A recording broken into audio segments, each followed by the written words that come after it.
Herkese selam, kanalıma hoş geldiniz. Ben Betül Uzunoğlu. Size böyle bugün çok güzel bir çantanın yapılışını anlatacağım arkadaşlar. Böyle geometrik desenli ve çift iplikle ördüğüm bir çantamı anlatacağım.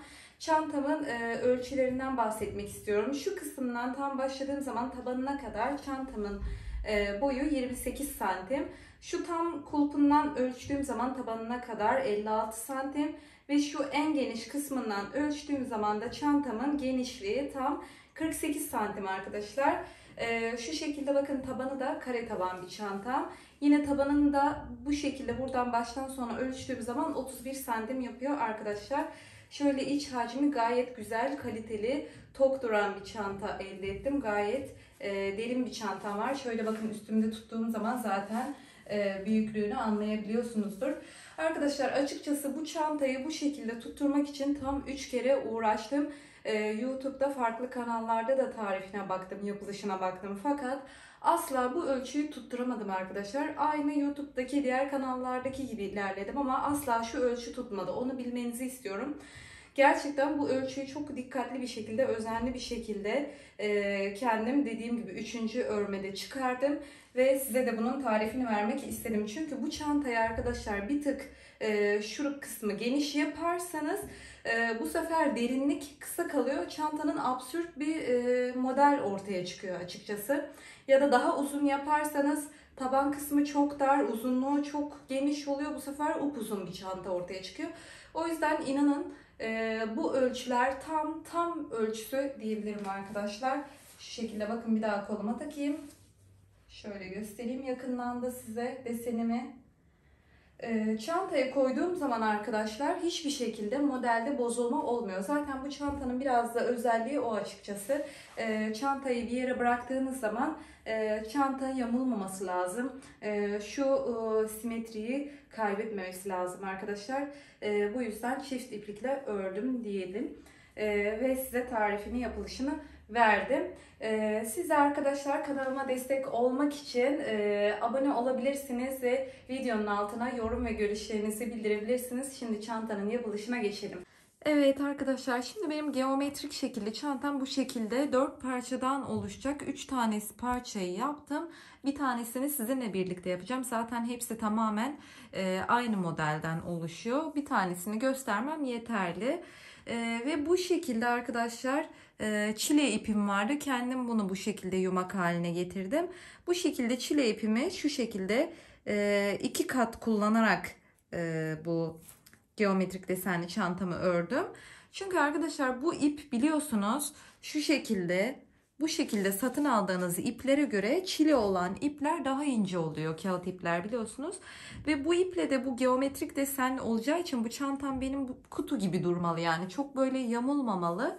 O yüzden 2 kat örmeyi tercih ettim. Sizin de eğer elinizde kullandığınız ip çile ipi ise mutlaka 2 kat kullanarak gidin derim. Ama ipiniz bu şekilde yumak şeklindeyse bunun 2 katı nasıl durur bilmiyorum. Güzel durur mutlaka ama bu daha ince olduğu için, bu daha kalın yapıda olduğu için bu sizin elinizi daha çok acıtabilir. Ama şekli eminim güzel olacaktır. Ben çile ipinden yaptım diyebilirim. Şu şekilde 3,5 milimetrelik 6 numara tığımı kullandım arkadaşlar. Şimdi arkadaşlar ben bunların uzunluk ölçüsünü, genişlik ölçüsünü vereyim size. Şimdi bakın, 2 tane bu şekilde düz modelden ördüm. Bunun ölçüsü şu an ütüsüz hali, bakın 57 santim ve şu şekilde eni de arkadaşlar tam 16 santim. Bakın bu ütüsüz hali. Ütülediğimiz zaman 1 santim falan bir fark edecektir mutlaka. Şimdi bu şekilde bu parçadan 2 tane yapacağız arkadaşlar. Yine bu parçadan, saplı kısımdan da 2 tane yapacağız.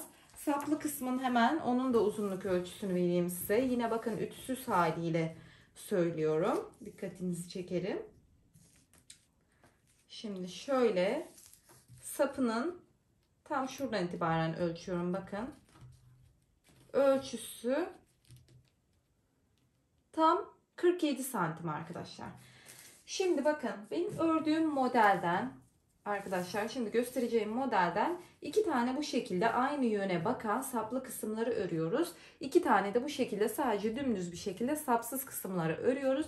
Şimdi bu son parçayı birlikte yapalım, nasıl yapılacağına geçelim. Bakın ipimi bu şekilde 2 kat olacak şekilde aldım arkadaşlar. İpimin bir ucunu yumağımın iç kısmından şu şekilde çıkardım. Bir kısmı da zaten, bir ucu da dışında bitirdiğim kısımdı. Şimdi arkadaşlar yani bir yumaktan faydalanarak 2 kat şeklinde devam edeceğim. Şimdi başlangıç olarak şu şekilde bir daire oluşturup sıkıyorum ve 20 tane böyle ne çok sık ne çok gevşek olacak şekilde 21 tane, bir tane fazla çekeceğiz. 20 tane sık iğneden oluşacak. 3 4 5 6 7 8 9 10, bu şekilde 21 tane zincir çekip geliyoruz arkadaşlar.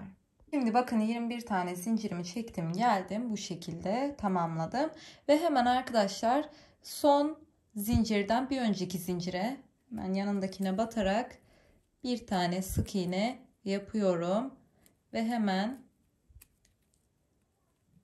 yanındaki zincirlerden itibaren aynı şekilde birer tane sık iğne yaparak sıramı tamamlayacağım. Toplam 20 tane zincire batmış olacağım. 20 tane sık iğnem olmuş olacak.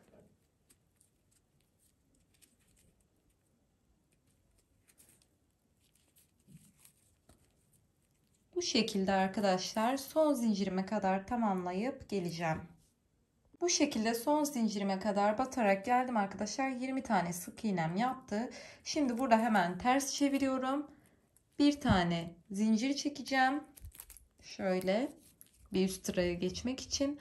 Hemen arkadaşlar şu görmüş olduğunuz sık iğnelerin tepeleri var ya, bizden tarafa bakan kısımlarına batarak gideceğim bu sefer bu sıramı. Şimdi hemen bakın başlangıçtaki ilk görüyor musunuz? Zincir çektim ve döndürdüm. Hemen ilk sık iğnemin benden tarafta olan kısmına battım. Bir tane sık iğne yaptım. Hemen yine tekrardan bakın şöyle gösteriyorum.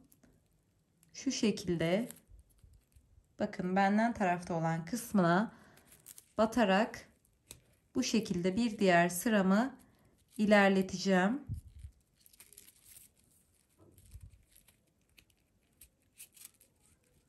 Aslında çantamın modeli, örgü tekniği tamamen bundan ibaret. Bir tane düz sık iğne yapıyorum. Bir tane de bu şekilde sık iğnelerimin arka taraflarına batarak çizgiyi elde etmiş oluyorum.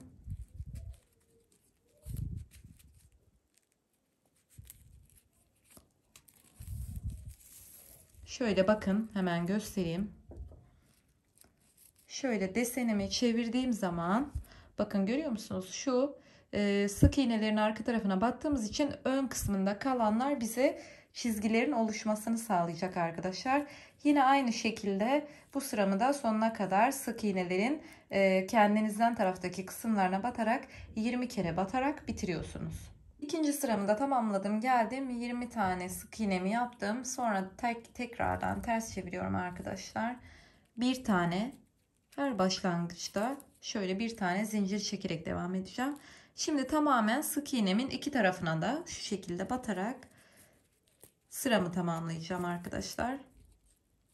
Şöyle tamamen bakın batıyorum. Bildiğimiz klasik sık iğneyi yapacağım.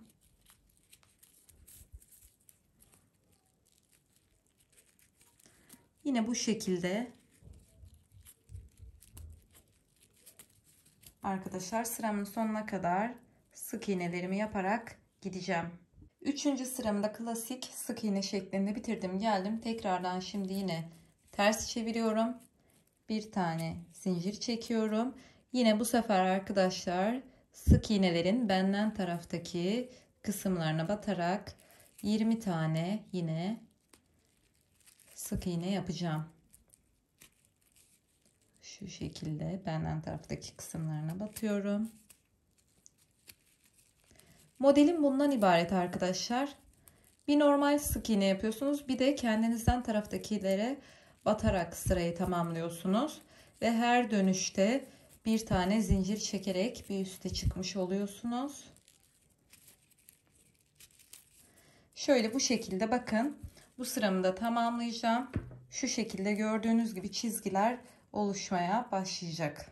Şimdi arkadaşlar bakın, modelin temelini gösterdik. Modelimiz tamamen bundan ibaret dedik ve bu şekilde iki tane sapsız bir şekilde, bakın şöyle ölçtüğüm zaman bütün yaptığınız 4 parçanın da bu şekilde eni boyu aynı ölçüde olmalı arkadaşlar. Yoksa yamuk bir çantamız olur. Bakın şimdi şöyle göstereyim size. İki tane bu şekilde sapı olmayan düz model yapıyorsunuz. Yani bu şekilde dümdüz örerek ilerliyorsunuz. Şimdi ben size şu şekilde anlatayım. Şu çizgilerden saydığım zaman, bakın şuradan itibaren ilk çizgim burada. Buradan itibaren sayıyorum. Şöyle göstereyim. 1, 2, 3, 4, 5, 6, 7, 8, 9, 10, 11, 12, 13, 14, 15, 16, 17, 18, 19, 20, 21, 22, 23, 24, 25, 26, 27. Şimdi bakın şu şekilde 27 tane çizgi elde edene kadar ilerlemişim ve tekrar üstünden 2 sıra geçerek çizgiye geçmeden bırakmışım arkadaşlar. Siz de bu şekilde yapmanız gerekiyor. 2 tane parçanız 27 tane çizgiden oluşacak şekilde ayarlayın. Ve daha sonra çantanın sap kısmına geldiğimiz zaman iki parça da bundan oluşacak ya arkadaşlar. Tam bakın 25'e geldiğim zaman 25'e gelmişim, bırakmışım. Siz de 25'e gelene kadar sıranızı tamamlayın. Sonra sap kısmına beraber geçelim. Evet arkadaşlar, şimdi ben 25. çizgiye kadar tamamladım, geldim. En son sıram sık iğnenin benden taraftaki kısmına batarak sıramı, en son sıram bu şekilde bitmiş oluyor yani. Şimdi size şöyle saplı kısmı göstereceğim, bakın. Şu şekilde ben 25. zincirimi de yaptım. Artık ben burada sap kısmına geçeceğim. Şimdi size nasıl sapını yapıyoruz onu anlatacağım. Şimdi arkadaşlar bakın, son sıramın şu benden taraftaki kısımlarına, dediğim gibi 25. çizgimi bu şekilde yaparak son sıramı tamamladım. Burada arkadaşlar toplamda çantamızın sapı için 50 adet zincir çekeceğim. 2, 3, 4, 5,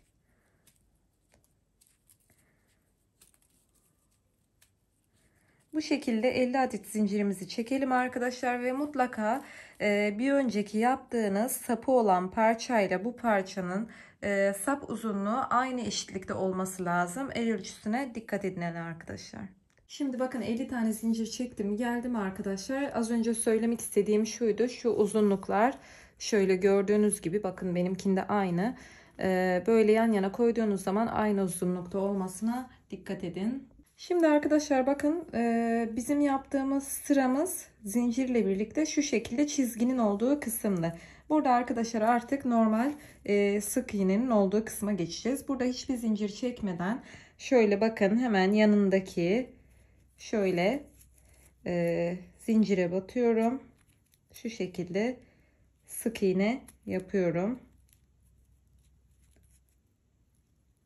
Standart, bildiğiniz gibi artık modelim devam edecek bu şekilde. Şimdi bu şekilde arkadaşlar şöyle sıramın sonuna kadar devam edeceğim. Şimdi şu şekilde 50 tane zincirimi sık iğnelerle tamamladım, geldim. Dediğim gibi aynı bu şekilde sık iğnelerle tekrardan hiçbir fark olmaksızın böyle devam edeceğim. Böyle sık iğnenin iki tarafına birden batacağım arkadaşlar. Bu sırayı biliyorsunuz zaten.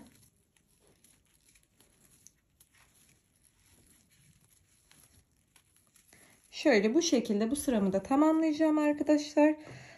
Daha sonra sıramın sonuna kadar geleceğim. Yine bildiğiniz sistem, ters çevireceğim. Bir tane zincir çekip sık iğnelerin benden tarafta olan kısımlarına, bu sap kısmı da dahil, sizden tarafta olan şu kısımlarına batarak sıramı tamamlayacağım. Sonra yine tekrardan ters çevirip buradan bir tane zincir çekip bir üste geçeceğim. Yine bu şekilde sık iğneleri yapacağım. Toplamda arkadaşlar bir bütün olarak baştan sona saydığımız zaman şu çizgiler 27 tane yapacak arkadaşlar. Şöyle göstereyim bakın. Artık model bildiğiniz gibi ilerleyecek. Şöyle 25 burasıydı, 26 27 diyeceğim ve bir sonraki çizgiye geçmeden önce modelimi bırakacağım, tamamlamış olacağım. Bu şekilde siz de tamamlayın.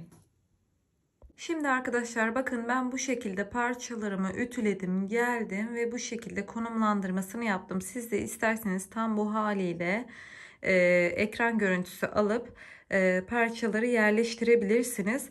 Şu görmüş olduğunuz arkadaşlar, bir saniye, çanta saplarım saat yönünde olacak şekilde konumlandıracaksınız arkadaşlar.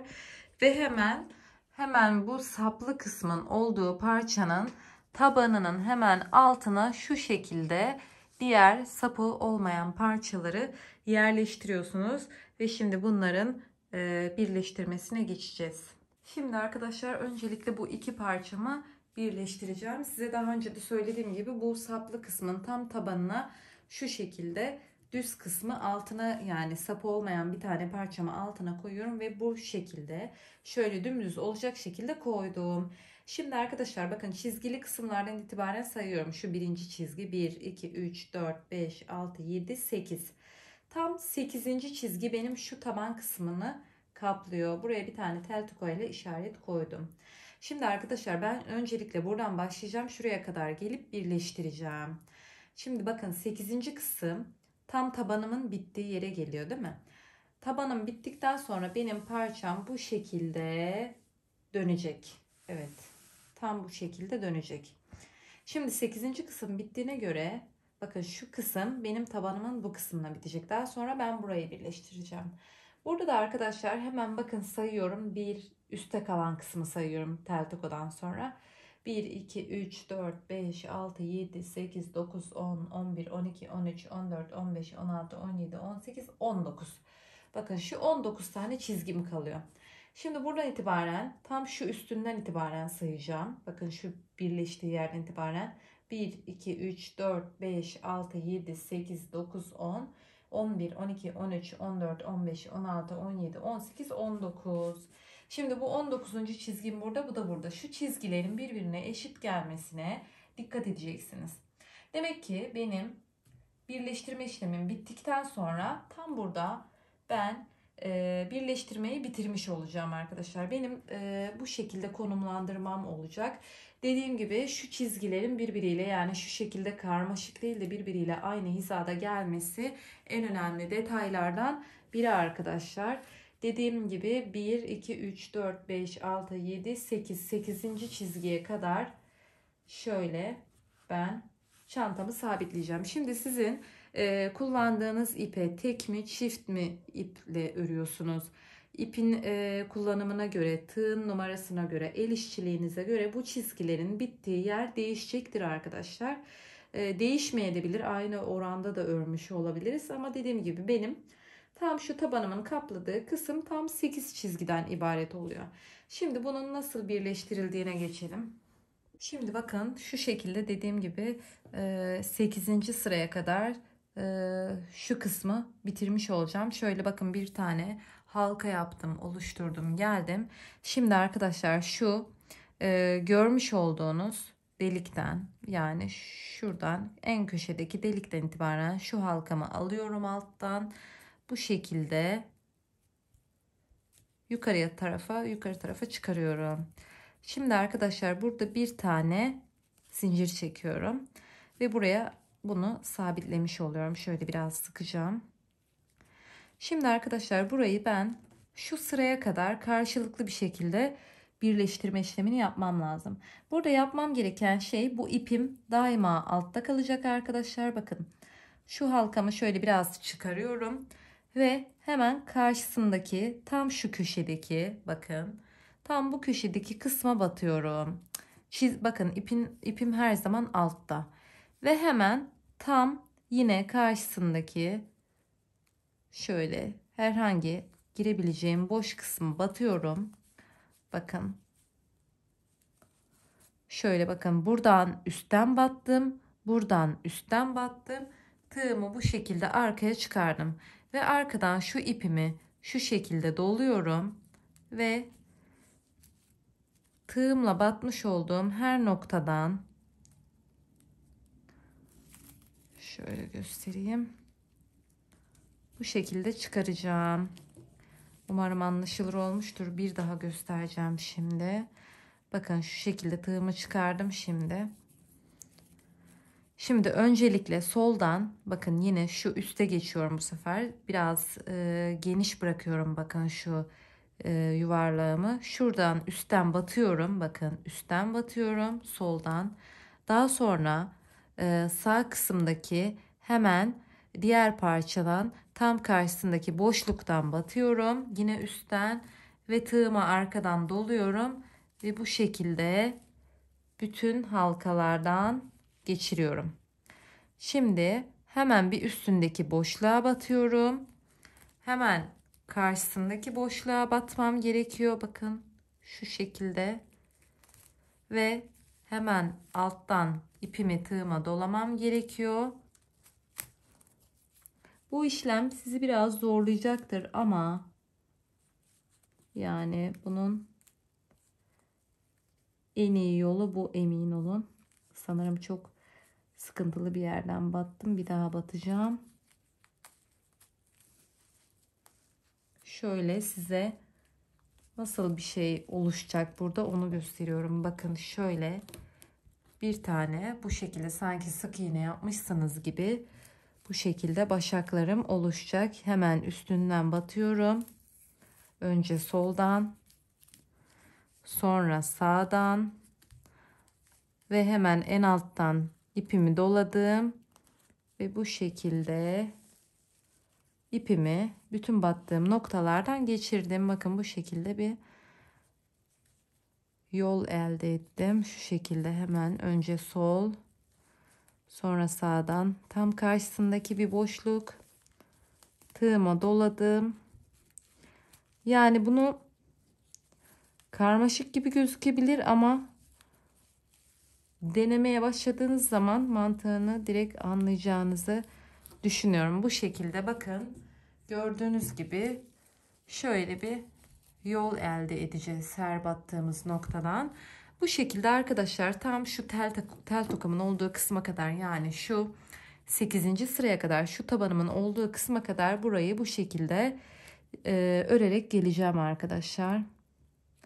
Şöyle bir iki tane daha yapalım sizinle. İpim altta kalıyor. Hemen bir üstündeki boşluk. Hemen tam karşısındaki boşluk. Ve ipimi alttan alıyorum. Ve bu şekilde çıkardım. Bakın şu tığımdaki halkam ne çok sıkı olmalı ne de çok gevşek olmalı. Sıkı örerseniz burası bu şekilde büzüşecektir. Tam yani kıvamında tutturmanız gerekiyor. Kasmaması gerekiyor burayı. Çok geniş olursa da bu sefer buradaki şu görüntüdeki zincirler böyle yamuk yumuk olacaktır. O yüzden onu dikkatli ayarlayın. Yine hemen tam üstüne battım. Tam karşısına battım. Ve şu şekilde çıkardım. Şu an kamerada gösterdiğim için çok yavaş yapıyorum. Normalde aslında hızlı hızlı, yani şu birleştirme işlemi komple maksimum 10 dakikanızı falan alıyor. Bu şekilde arkadaşlar. Bakın gördünüz mü, yarısına geldik bile. Bu şekilde şuraya gelene kadar tamamlayacağız. Şimdi bakın sıramın sonuna kadar geldim. Bu tel tokamın olduğu kısma kadar geldim. Şimdi bunu çıkarıyorum artık arkadaşlar. Benim buradan itibaren artık modelim yani bu şekilde ilerlemeye başlayacak bakın. Burada dediğim gibi karşılıklı çizgilere çok dikkat etmeniz gerekiyor. Şimdi bakın buradan yine hiçbir fark olmaksızın bakın şu çizgim burayla birleşecek. Ve bu çizgim burayla birleşecek. Bu çizgim burayla derken parçamın sonuna kadar bu şekilde yoluma devam edeceğim. Bakın hemen tam çizgimin karşısındaki boşluğa battım. Buradan itibaren yavaş yavaş döneceğim yani.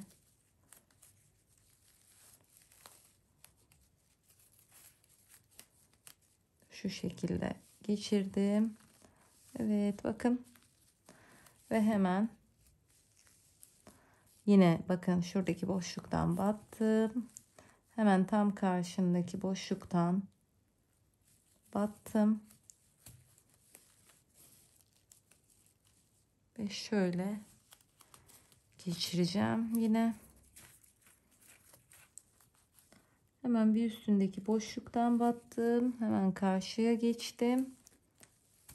Ve parçamı şu şekilde birleştirdim. Yine bir üstteki boşluk ve hemen yine bir üstündeki boşluk sağ taraftan. Bu şekilde arkadaşlar parçamın sonuna kadar devam edeceğim. Evet, çift ip olduğu için ikisini birden çıkarmak biraz zor olabiliyor. Şöyle size dönüşümü göstereceğim bakın. Bu şekilde bakın döndürmüş oldum parçamı ve bu şekilde hemen karşılıklı devam ederek şöyle çevirerek yani şu şekilde göstereyim. Burayı da arkadaşlar birleştirmiş olacağım. Sıramın sonuna kadar bu şekilde devam edelim. Karşılıklı çizgilerin aynı hizada denk gelmesine dikkat edelim. Şimdi bakın sıramın sonuna kadar gördüğünüz gibi ilerledim. Bakın şu kısımdan, taban kısmından başlamıştım. Şöyle sıramın sonuna kadar geldim. Burada yapmanız gereken şey arkadaşlar, bakın son yere de batmıştım. Son ucuna kadar battım. Burada arkadaşlar şöyle bir tane zincir çekeceğim. Bu şekilde. Ve hemen arkadaşlar modelimi ters çevireceğim. Şöyle. Şu şekilde. Ve buradan arkadaşlar bu görmüş olduğunuz halkamı biraz genişlettim ve hemen buradan alttan kısımdan herhangi bir kısımdan şu şekilde geçeceğim ve halkamı onun içinden geçireceğim. Şöyle, evet. Ve hemen burada da bir tane zincir çekeceğim. Bir tane daha çekeceğim. Şöyle iyice sıktım. Ve burayı da makasla kestim. Şimdi bu şekilde burayı iyice sıktım. Bakın şu şekilde bir görüntüm oldu. Bakın. Şimdi burayı da buradaki arkadaşlar noktalardan şöyle içe doğru aktararak gizlemesini yapacağım bu ipimin. Şu şekilde bakın. İpimi bu şekilde zaten aralardan geçirdiğim zaman emin olun hiç belli olmayacak bile. Fazla gelen kısmı kesebilirsiniz.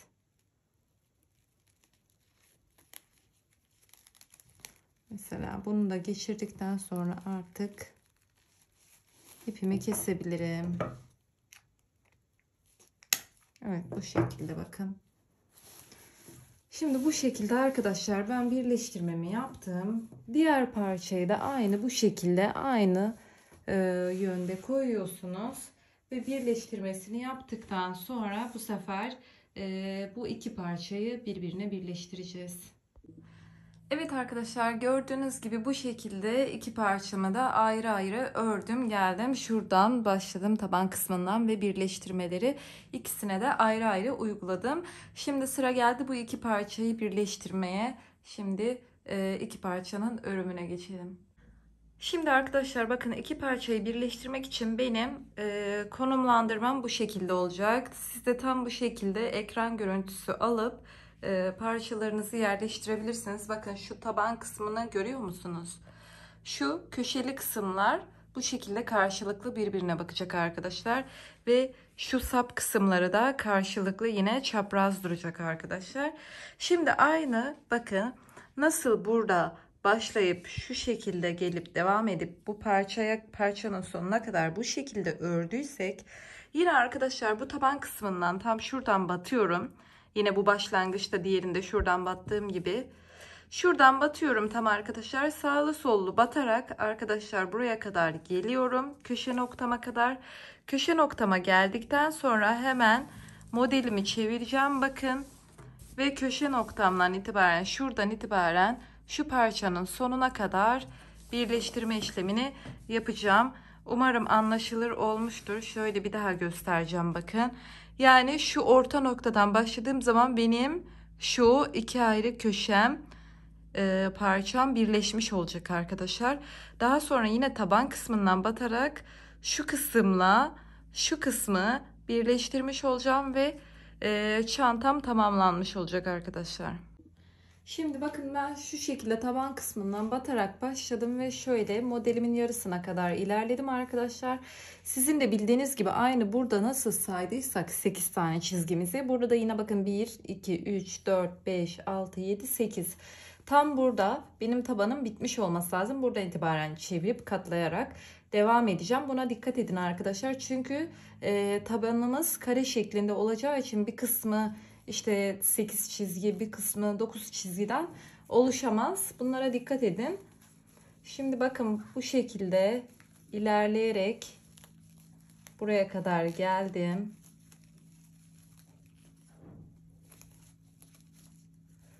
Şöyle artık tokamı çıkarabilirim. İşaretleyicimi diyeyim ben de. Benim tel tokalarım işaretleyicilerim oluyor biliyorsunuz.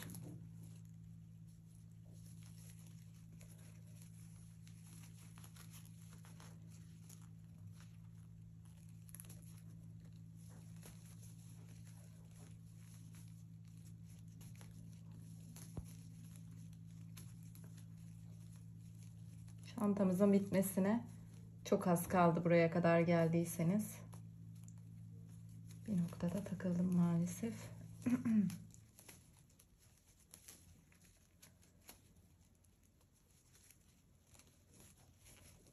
Evet, şöyle.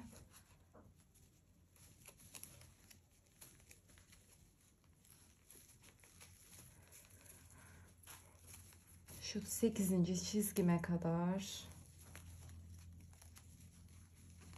geldim arkadaşlar. Ve sonuncuyu da şu şekilde tamamladım.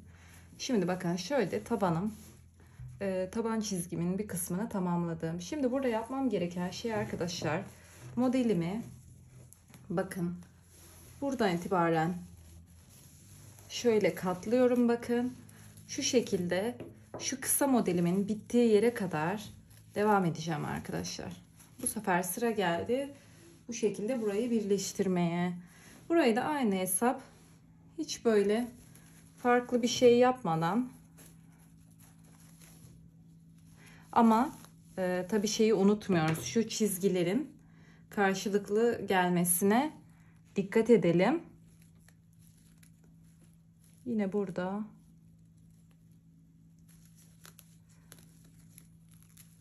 boşluklara bata çıka bu şekilde köşeden döneceğim arkadaşlar.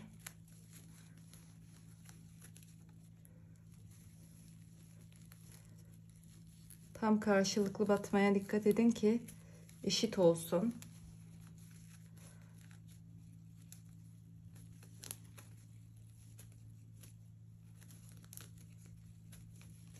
Bu şekilde bakın belli bir yere kadar sizinle geleceğim.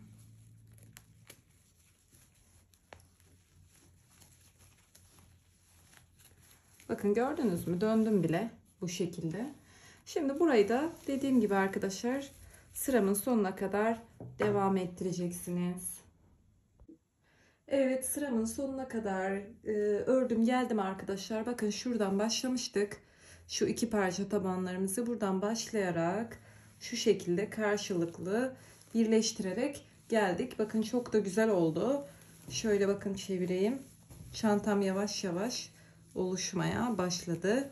Son bir kısmı birleştireceğim sadece. Şöyle bakın.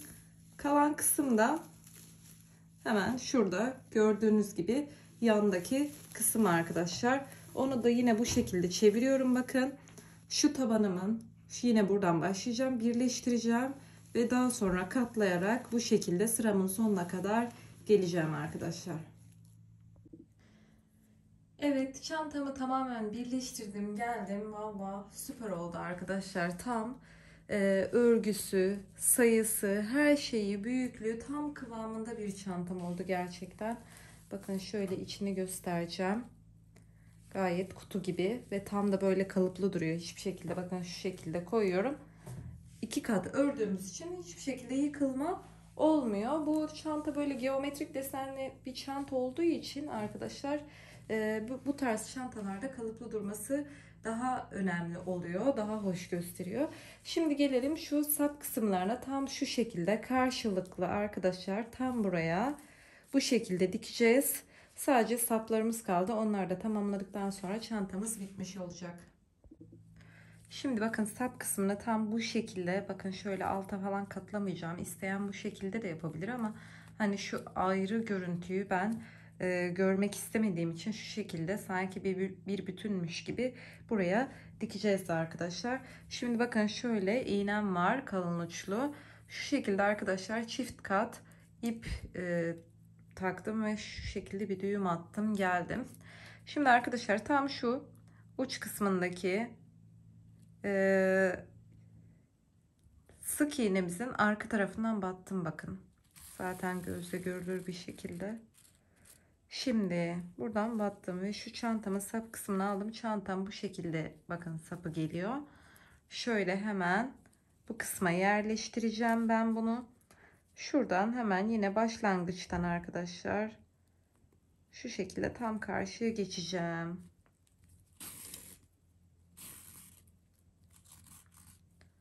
Bakın böyle geçtikten sonra bunun içinden geçireceğim ki arkadaşlar burada daha sonra çözülme gibi bir şey olmasın. Şimdi şöyle burayı sıkmam lazım.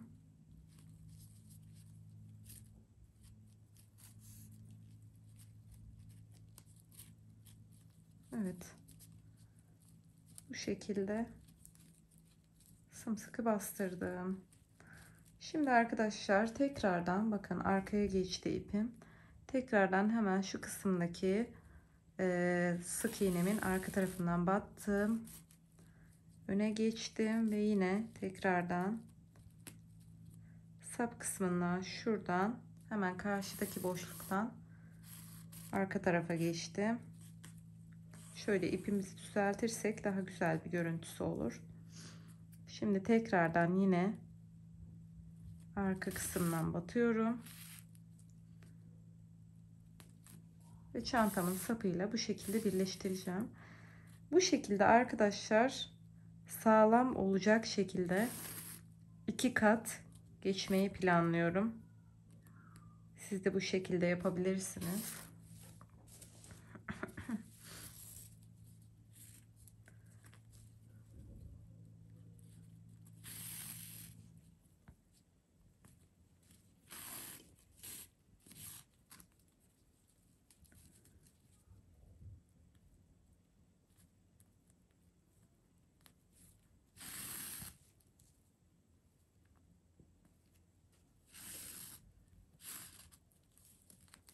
Bakın görüyor musunuz? Bu şekilde bir görüntüsü olacak. Hemen yanındakinden şöyle alttan bir daha batacağım. Şuradaki o ayrık görüntüyü istemiyorum. Şöyle bakın. Gördünüz mü? Burayı da tamamladım. Şimdi aynı şekilde bir kat daha geçeceğim arkadaşlar ve çanta sapımı bu şekilde tamamlayacağım. Bakın görüntüsü şöyle olacak. İnanın hiç sanki oradan dikmiş gibi gözükmüyor. Gayet güzel gözüküyor. Bu şekilde siz de 2 kat çantamızı dikelim ve diğer sapını da tamamladıktan sonra zaten çantamız bitmiş olacak. Evet arkadaşlar, bakın çantamın saplarını da sabitledim, geldim. Gerçekten muhteşem bir çanta oldu. Çok kaliteli, böyle tok bir görüntüsü var çantaya. bayıldım gerçekten. Hem örgü deseni standart ilerlediği için yapımı kolay, hem de görüntü olarak böyle geometrik bir deseni olduğu için çok şık duruyor bu çantamız. Bakın şöyle çantayı bir göstermek istiyorum size. Boyutu o kadar ideal oldu ki arkadaşlar, bu gerçekten 21 zincir çekerek oluşturmuş olduğumuz parçalar çantamız için çok çok ideal büyüklükte bir sonuç elde etmemizi sağladı. Bakın şöyle iç hacmini de göstermek istiyorum. Çantam ne çok büyük bir çanta ne de çok küçük bir çanta. Hatta orta boyun bir üstü diyebiliriz arkadaşlar. Gerçekten çok güzel oldu, çantaya bayıldım diyebilirim. Eğer siz de buraya kadar geldiyseniz kanalıma abone olmayı, videomun altına video ile ilgili yorum, tavsiye ve görüşlerinizi yazmayı unutmayın arkadaşlar. Ve eğer çantayı yapan arkadaşlarım bana Betül Fashion hesabımdan, buraya adresi bırakıyorum, betül.fashion hesabına lütfen görselleri atın, paylaşalım. Sonuçlarınızı merak ediyorum. Umarım anlaşılır bir video olmuştur. Güzel günler diliyorum.